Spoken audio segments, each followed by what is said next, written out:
Welcome to Spectral Quest. I'm your host, Harris Lamonti. So, as far back as I can remember, I have always had an odd fascination about death and a need to know what happens when we die. I knew there was more to the story, and I was affected by that knowledge.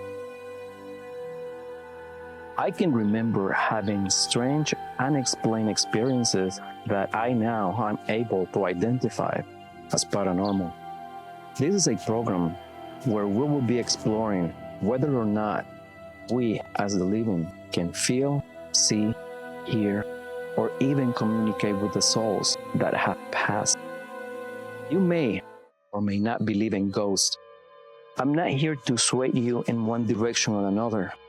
What I will do is provide you with as much information as possible and let you decide for yourself. Do we or don't we move on to a different plane?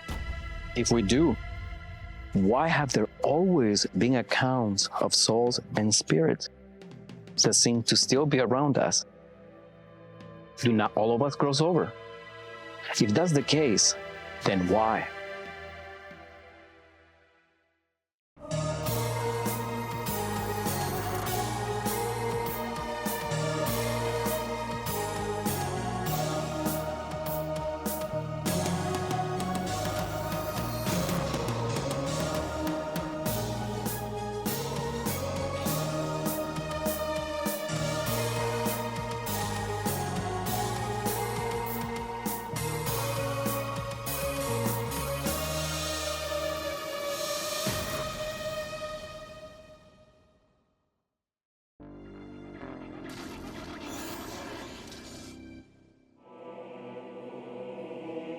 I grew up going to church and believing that there was someone watching over me, judging all my actions, good and bad.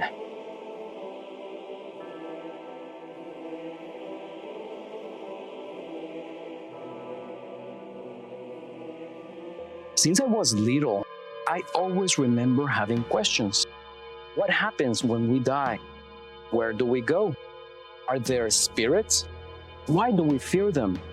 Do demons and angels really exist?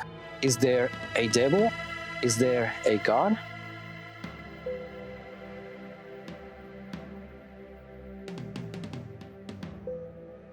Does God exist? Does God exist?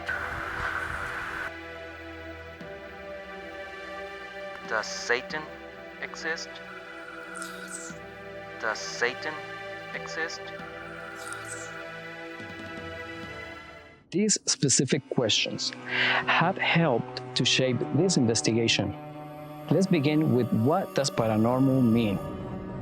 Paranormal refers to events that cannot be scientifically explained. An example, seeing ghosts, hearing or seeing spirits, telekinesis. You get the idea. Wanting to have these and more questions answered, I packed my gear and set out to do some research and small experiments. I began at the local cemeteries. I brought along a voice recorder to see if I could capture any EVPs and took along my camera for possible photographic evidence.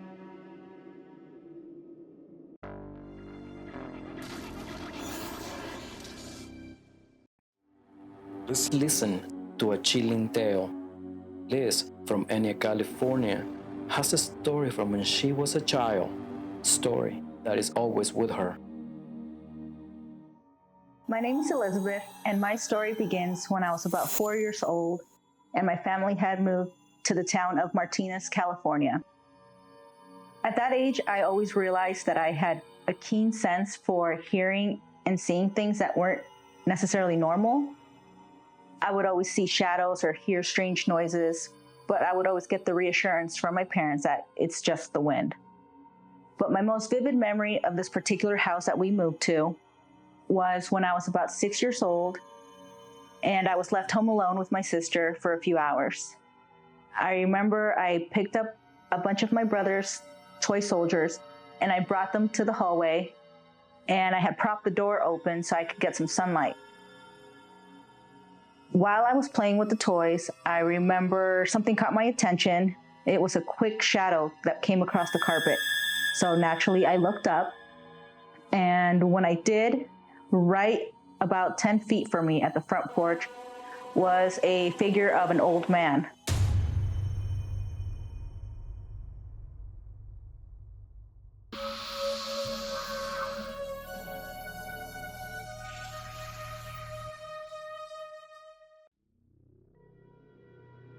So the first day when we started shooting this episode, we came to this cemetery. It was about 6:30. So sunset was gonna be around 7:15. So we didn't have enough time to do our normal ritual we do when we go to cemeteries to let the dead know that we're here in peace and no harm is intended. So we set up all the equipment, cameras, lights, and we were able to finish all the scenes. So as we repack all the equipment and we were ready to leave, as we were walking out of the cemetery, this is what happened. This is where my drone got possessed.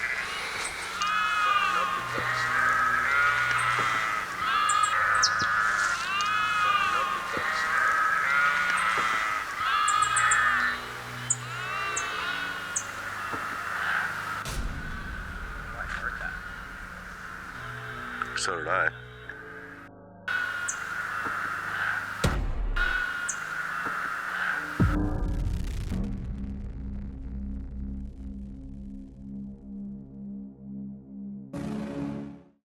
Good and bad.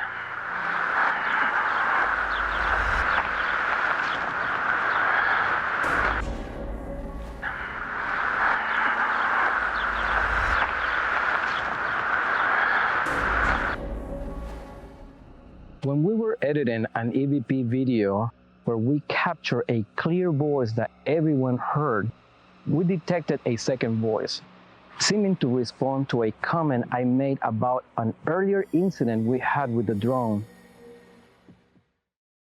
This is where my drone got possessed. This is where my drone got possessed.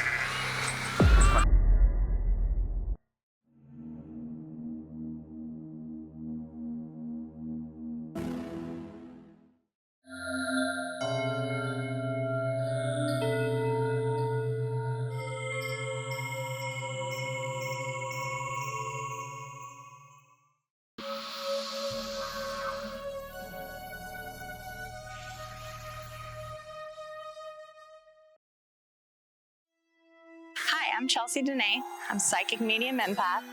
When I was a child, I would always feel different. I would always feel out of place compared to the other children. When I would go to my friends' houses, there's often times where I would be scared as a child because I didn't understand exactly what I was seeing. And when I would ask my friends, describe what I was seeing, they would not have any idea what I was talking about. And growing up was really hard. I felt like I had no one to turn to, no friends that I could talk to or relate to. When I was around 3 years old is when I started telling my family that I sensed my mom's death. And as time went on, I would continue to talk about my mom dying, getting sick, and everybody would assure me that no, she's fine, she's not going to get sick. Well, when I was about 11 years old, my mom was diagnosed with cancer, and she was very sick. She got diagnosed with cancer, and at that time, She was only alive for not even a year after being diagnosed. Then she passed away when I was 12 years old.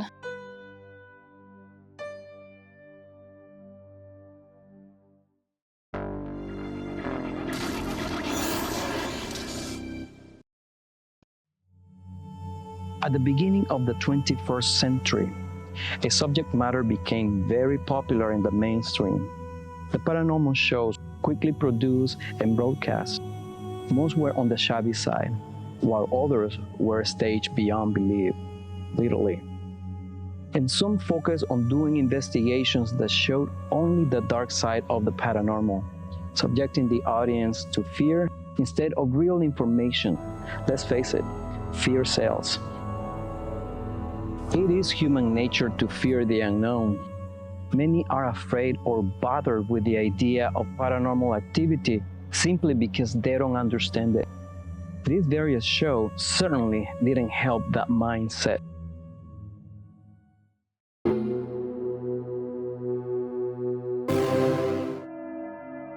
He was dressed in old military attire, the type that you see in documentaries, from the Civil War era. It was old and dirty. He had this long beard, and he had a hat that I would assume was from like a general, because I could see that it had a lot of patches on it. And at first he wasn't looking directly at me, he was just gazing out. So at that point, I starting to feel like I was going to freeze up, and then that's when he turned to look at me. Right when our eyes met, that's when I completely froze. I remember feeling chills down my spine, and I couldn't even scream for my sister. And then what else I noticed was that the way he was sitting, he had one knee bent up and one leg straight. One of the legs had looked like a bloody bandage, so as if he had been injured. But again, it looked really old and tattered. And what struck me as well as I kept looking at him is I noticed that he wasn't a full figure. He was translucent, and I could see right through him. My heart dropped to my stomach. And at that point, I knew I had to call for my sister. I then noticed that the man was starting to get up, and that's when I leaped towards the front door to lock it. But as I started screaming, I heard my sister come running, saying, "What's the matter?"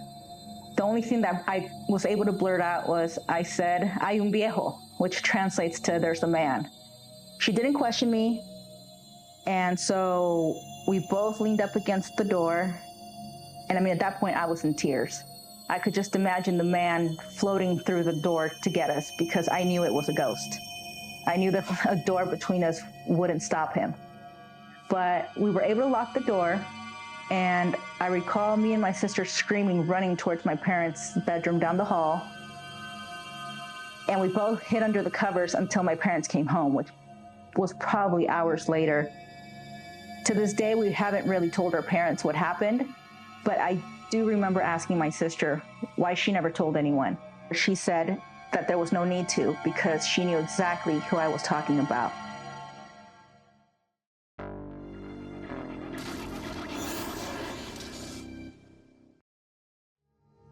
There is a very well-known haunted house here in the San Francisco Bay Area. Just south of San Francisco and San Jose, there is the Winchester Mystery House, recently featured in a Hollywood production. Rich used to work for that museum, and he has several stories to tell. So in early 1991, I started working at the Winchester Mystery House in San Jose, California. It was my first job, and I was a tour guide, and I later was promoted to a tour supervisor. And the Winchester House was built by Sarah Winchester. She was a very wealthy heiress to the Winchester rifle, which is the gun that won the West, the most deadly firearm produced in the 19th century. And she was told back in New Haven, Connecticut, by a psychic that she was being haunted by the spirits of those who were killed by the rifle. And the only way that she could assuage the spirits was to basically build them a house. So that's what she did. She moved to San Jose, which back then was a small farming community. She began building and building and building, and by the time she died in 1922, it was a 160-room Victorian pile. It was enormous. It still stands to this day.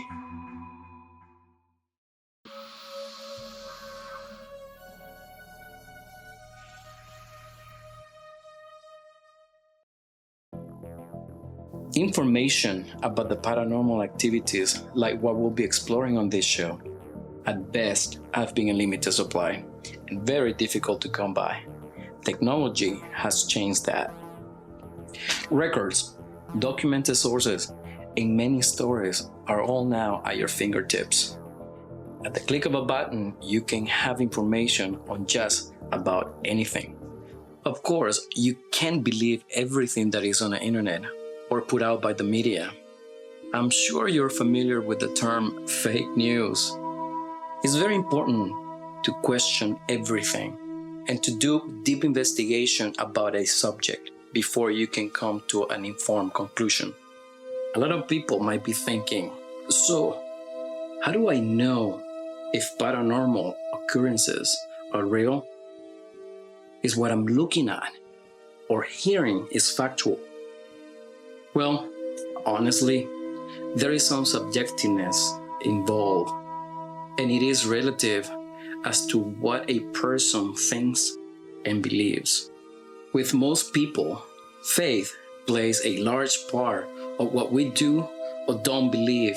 Others just simply need cold, hard facts. Everyone who ever came through pretty much all agreed that the house was not haunted by the spirits of those who were killed by the rifle. The house was haunted by the people who worked for her. She employed a huge staff of carpenters and their family.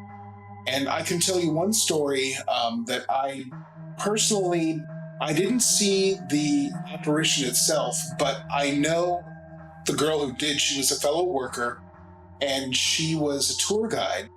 And one day, this was during the winter, it was a very slow day. There weren't very many people at the house. And she was on the last tour of the day, and she came into the guide station at the end, and she said, "Listen, you've got to come with me. We've got to go find, there's a kid that's loose in the house. He wasn't on my tour, but I saw him. He's a little boy, and he was wearing overalls, and he had curly hair.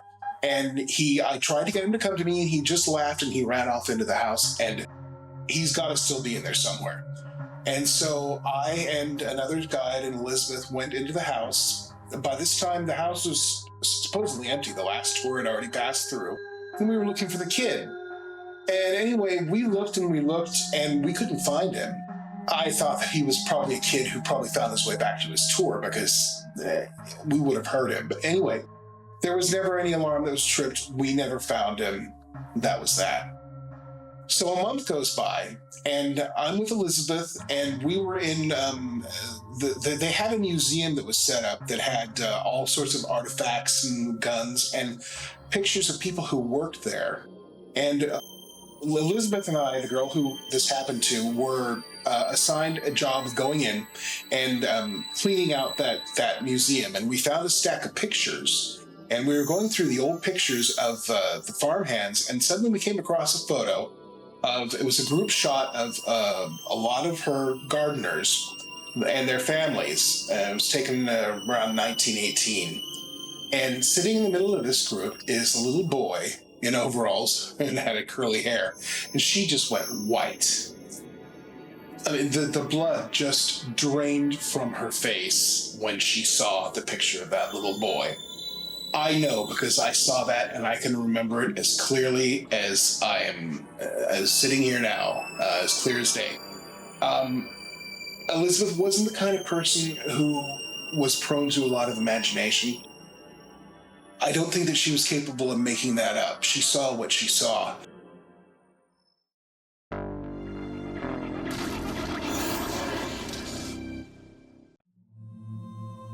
There are some basic techniques you should adopt if you venture on your own.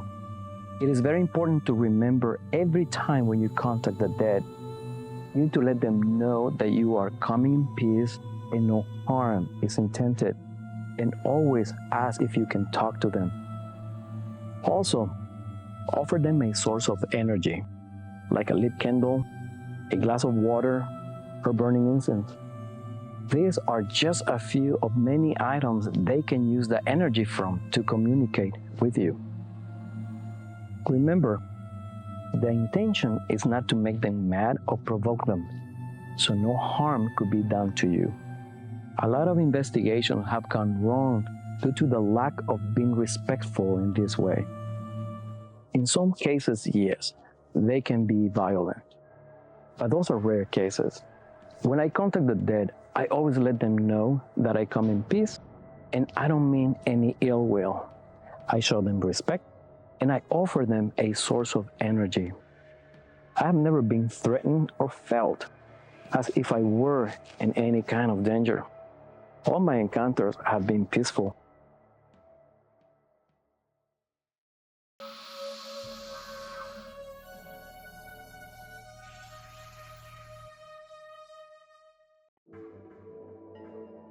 An instance, one morning, it was my job to open up the house in the morning, to go in, and you had to manually turn on all the lights.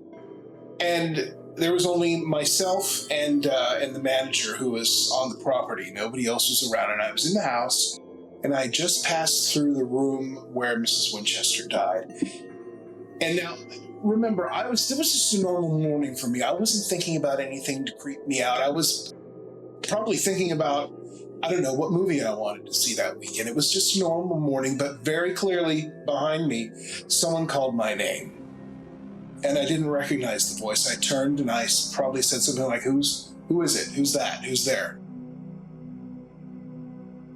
And I knew there couldn't be anybody because everything's still closed and locked other than the manager. And I thought, well, maybe there's the off chance that he's playing a joke. It'd be very unlikely for him to do so. But that's what I thought. So when I saw my manager, Roger, I asked him, I said, that's the funny joke you played. I didn't think it was very funny, but he said, what are you talking about? I said, well, you were in the house, weren't you? You called my name. He said, no, I was out putting the flags up. It's things like that I can't explain. You can make of it what you will. But those are some of the instances that I experienced at the Mystery House.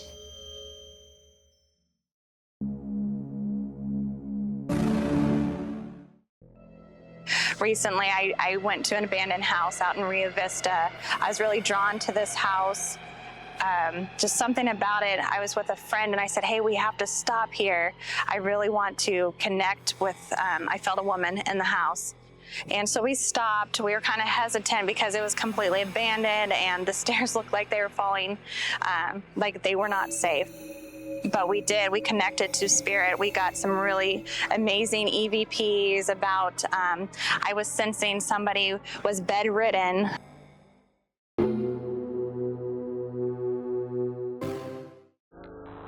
Who was bedridden? I see a male that was bedridden. He couldn't get out of bed, and I think you're the one feeding him.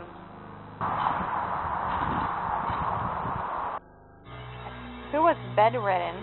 I see a male that was bedridden. He couldn't get out of bed, and I think you're the one feeding him.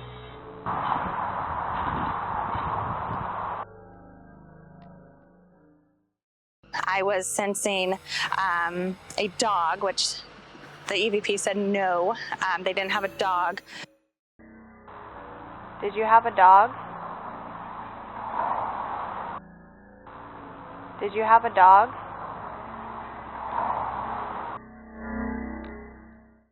After we were done investigating the abandoned house, we decided to drive around and see what else was in the town.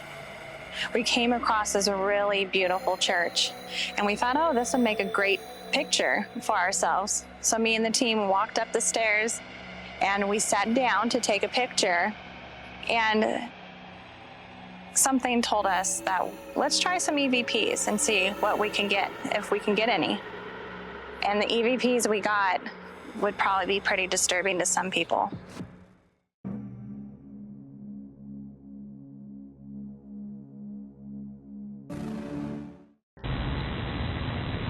Does religion say the truth about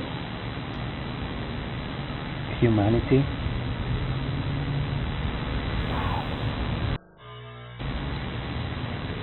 Does religion say the truth about humanity?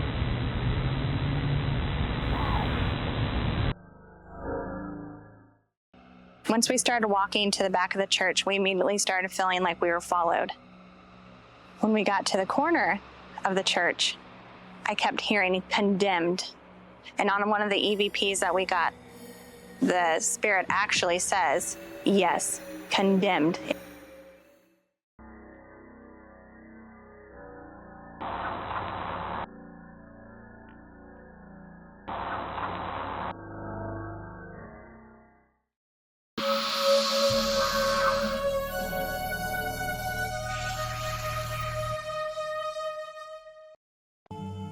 I like to take photos in quick succession so I can compare the shot for subtle changes of the image. Here are some of those images.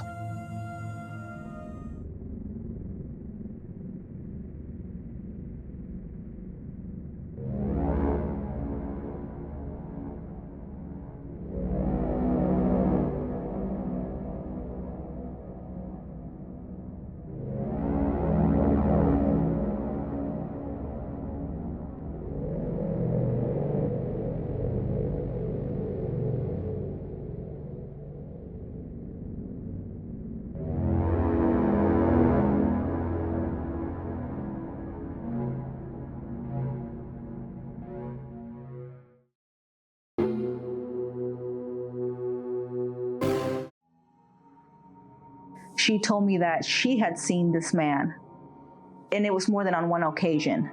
It was always in the same location at the front doorstep, and he never got closer.